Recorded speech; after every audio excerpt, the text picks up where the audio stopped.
My name is Howells. I was born on the 4th of November 1936. I am now 81. And I've got a good life. I've got a good life. And I'm feeling fit now.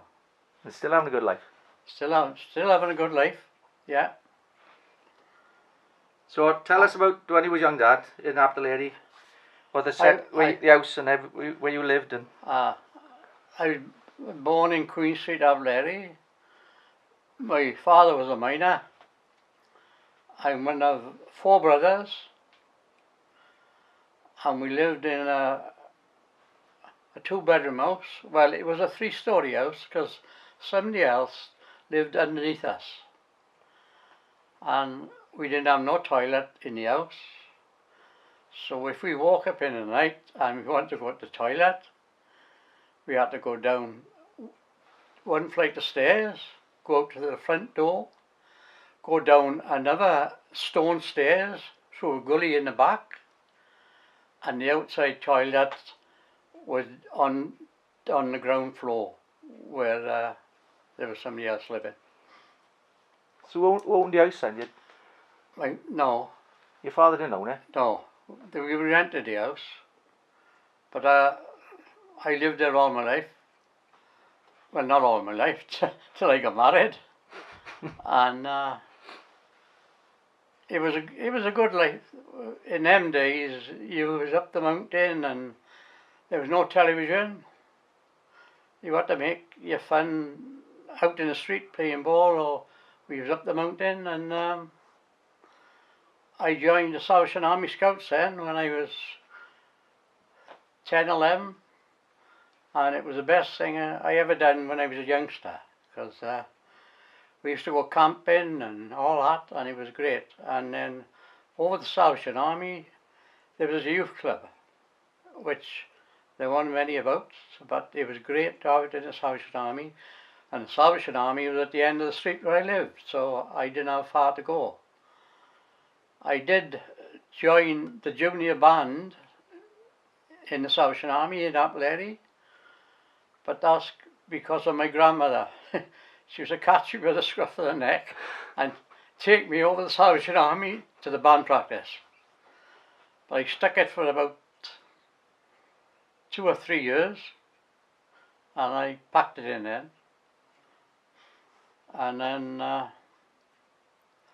I started work then when I left school when I was 15. And I did try for the railway, and I went for interview and examination, but I didn't get the job. So I thought, well, I got to work now, do something. So I applied for a job in a shoe shop, of all things. And I wasn't serving or nothing. I was just in the warehouse sorting boots and shoes out, and I wasn't very happy with that. So I decided, somebody said to me, well, why don't you go on to build it? There's a job going with Mills of Building up there. I said, oh, I'd try that. So I went up to see Mills the Builder. He said, right, you look pretty fit chap to me, you can start work. So I started work with Mills the Builder. I worked with the plasterers. Also, I was used to be up on the roof doing the roofs. And I remember one time I was in Abdulary and we had to work on the Prim's Chapel. That was just below where I lived.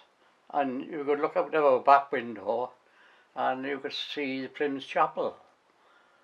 Well, I happened to be on top of the roof of the Prim's Chapels with another mate, and my mother happened to look out to the window in the sitting room, and she could see me on the roof, and she was excited to death. So she couldn't get over it when I come home from work. So then I worked with the Mills the Builder till I was about coming up to 18, and then I went to the Blind Dance when I was about 40, and I met my wife, as she is now, and I started courting, and then I decided, well, I fell in love basically. Oh. So I would have to go in the army to do 2 years national service, or go underground in a miner, which if you went underground you were exempt from national service. So I started work in Oakdale Colliery training. I was there for 16 weeks, and then I started in Six Bells Colliery. Well, my father worked in Six Bells Colliery. My uncles worked there. My grandfather worked there, and my grandfather was over 80 when he finished there. But he was a tough old man, and where did he go now? So Dad, I can pause this whenever you want, love. I want to get rid of that fly no. anyway. So I can stop it and start it again. no, all right, no, and you can look at me as well if you want to tell me something, because it looks nice that when you talk to me as well. So I got married in 1960, and I had 2 boys and a girl, and my one boy was, the eldest son was born in 1960 at in Brimau. We lived in Brimau then in apartments. Apartments? What? Yeah, in apartments, and then I used to go to work from Brimau by train, steam train. Good God. They used to call it the budgie train. It was 5:10 in the morning, and you get down there about 5:30, start work about 6, and you go on the budgie train, and Budgie train? the budgie train. Why was it called the budgie train? It was called the budgie train because women and men worked in Glasgow, and when they was on the train, some of them used to carry on the train, and I always remember it. Me and my buddy from Rimau, he was a big boy, and the first morning we went to get on the train, we went to go in this cabin in apartment, and there were 2 chaps in there, big chaps. They said, "Oh, you can't come in here." We said, "Why? No, you're not coming in here." So we couldn't go in there. But when we got the blind now, we realised 2 women got in there with them. So it was like if that cabin was reserved, and started working 6 bells then, and I went to work on the afternoon shift in 6 bells, and when I got to work, I used to go down on a bus. When I got to work, I got to the gates, and I met 1 or 2 chaps there, and he said, "You won't be working today." I said, "Why?" Well, he said, "There's an explosion." Well, I didn't know about it. We didn't have television in them days, and the radio wasn't on, I don't think, anyway, and I didn't realise that there was explosion until I got to Six Bells Colliery. So I went in, and we went all in the canteen, and they said, I think it was the under manager or somebody in charge, said, "Right, boys, we want the youngest men to go down as stretcher bearers." So I was only 23, so I was one of them. So I went down at 12 o'clock, and I carried one of the men out. There was 57 killed, I think. So I went down with elder men, and we carried one out, and then I came out the pit and bathed, and but in the meantime, my wife thought I was in work, because I didn't get home till 9 o'clock in the night. And then when she heard of the explosion, she heard it down. She was down the street shopping in Brimau, and she heard somebody talking about the explosion in Six Bells. You can imagine how she felt. And I got home at 9 o'clock anyway. So. Thank God. So. And then there was no work for a fortnight. They shut the two pits down. So when I went back to work, it was all right, you know. I started then and carried on. And when I was married, I lived in apartments in Brimau, and then I moved to a small house which was belonging to Herman Chapel in Antiglo. So my wife had first chance to the house. No, not first chance. But by all accounts, there was a vote in the chapel that who should have the house. And there was one old woman, she had a house in opposite the chapel, but she applied for this house and all. But why she wanted two houses, I don't know. But anyway, we had the house. So I moved from Brimau with my brother-in-law, Tommy, who's a coalman. I said, I got to move some furniture down to Antiglo. That's all right, he said. So we loaded the lorry up, and when we was coming down to Antiglo, we did nothing to hold the furniture on the lorry, because it was open back lorry, because it was a coal lorry. And one or two chairs fell off. But anyway, we got to Antiglo, and the house in Antiglo was 2 down, 2 up, and outside toilet. So we lived there for about 4 years, I think, and then 4 or 5 years, and I paying rent. I think the rent was 7 or 6 a week. And then we had this other house in Antiglo, because there was a lady living here and a gentleman. He was a school teacher up the Ganvac school, and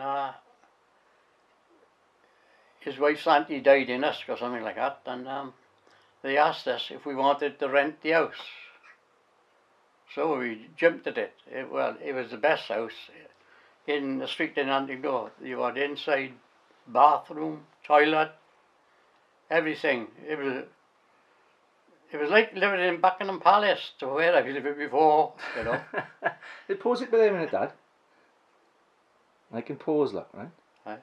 Did you want to have a look at some of this to see what you thought of it first or not? Oh yeah, what about it? If it's on. Yeah. You're going to kill me because your ear's sticking up to there. Huh? You're going to kill me because your ear's sticking up to there.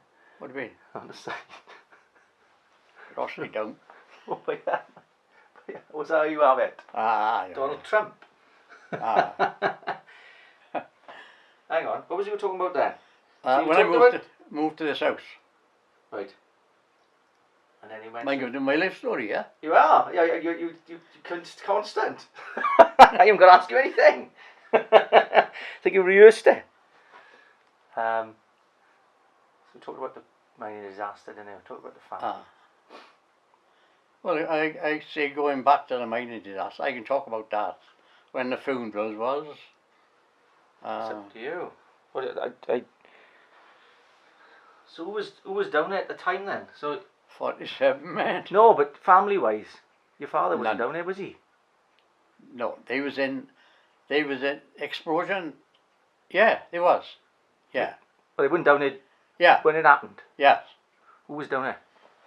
My father and my brother and my uncle. All right. But it happened in a different part. They used to have districts. Underground they had districts, and they was in a different part of the district. Right. So it didn't affect them. The explosion They just would have heard the blast, like. Would they have heard the blast, I wonder? Probably. Oh, I don't know. Where was the actual blast then? Was it in Six Bells or was it? Underground, aye. Ah, right underneath, like. Cause it. Well, I can tell you, Well, they thought it happened. Right, Yeah. going back to Six Bells Colliery now, the explosion happened in a district in number 5 pit.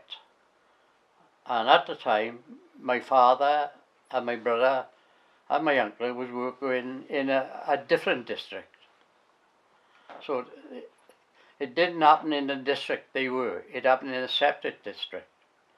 So those men working in our district, I don't think they knew nothing about the explosion, because the districts was 1 or 2 miles apart underground.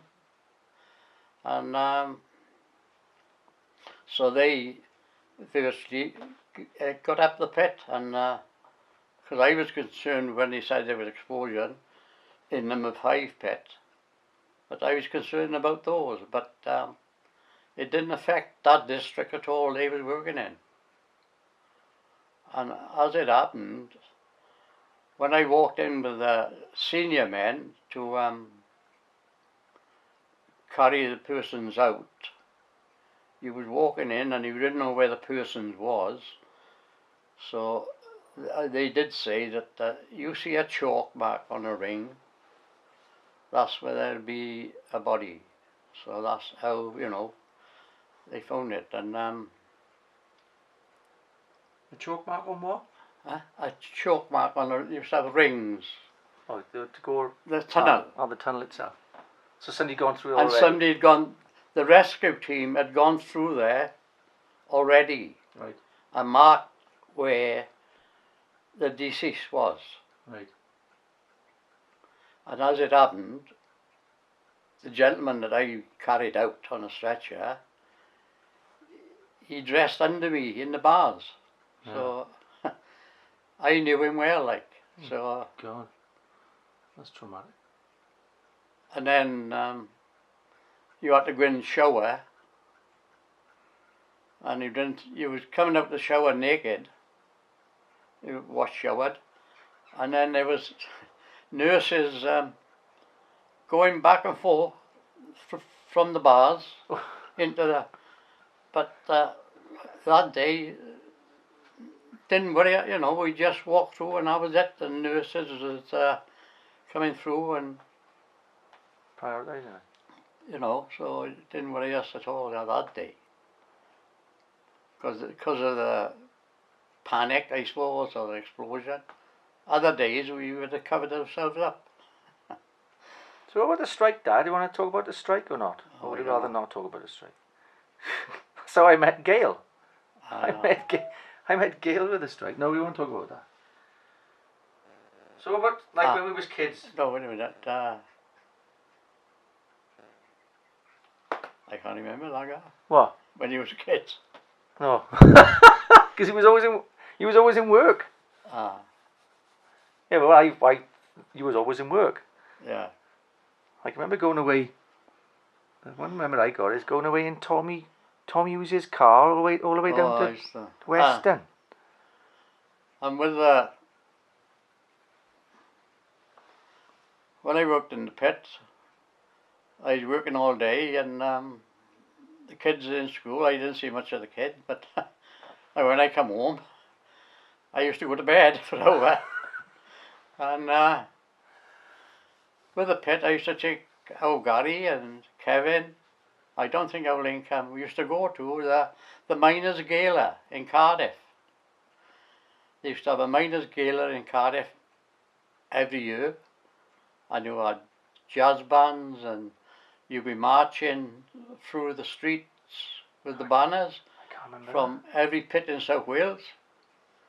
And they used to own the gala in a park, the great big park in Cardiff. I don't know the name of the park.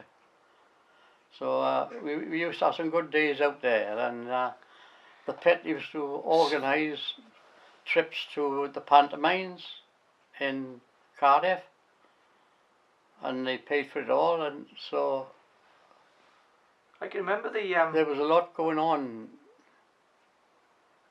you know, with the pit. I can remember the workman's trips. Workman's trip down to Porthcawl, and there'd be about 14 buses. Yeah, that was From the Workman's Club? From the club, yeah. They would, yeah. Was it that many buses, or was that just me remembering it wrong? No, there loads was. of buses. Yeah, I know, yeah. I applied to join Nantego Workman's Club when I just got married. I was about 22, 23. And to join that club, you had to go through a committee to join the club. And then you would go upstairs to the committee and they'd be sat in front of a desk, about 4 or 5 men, and it was like going to court, to be honest with you.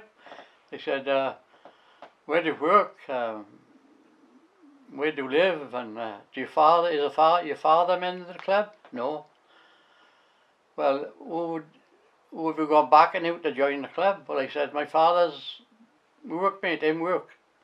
He lived in Nantiglow, and I had the back end of him, so I joined Nantiglow Workman's Club then, and then it was a great club, and everything going on there. We used to run trips for the children to Porthcawl every year, and there'd be about 14 buses on the Garn, and used to have a good day out there with the kids. Where am I going now? No, don't matter, that's fine. I'll chop it all up, look. Cut it up into bits and pieces. Oh, right. Let me pause in a minute, give you a break.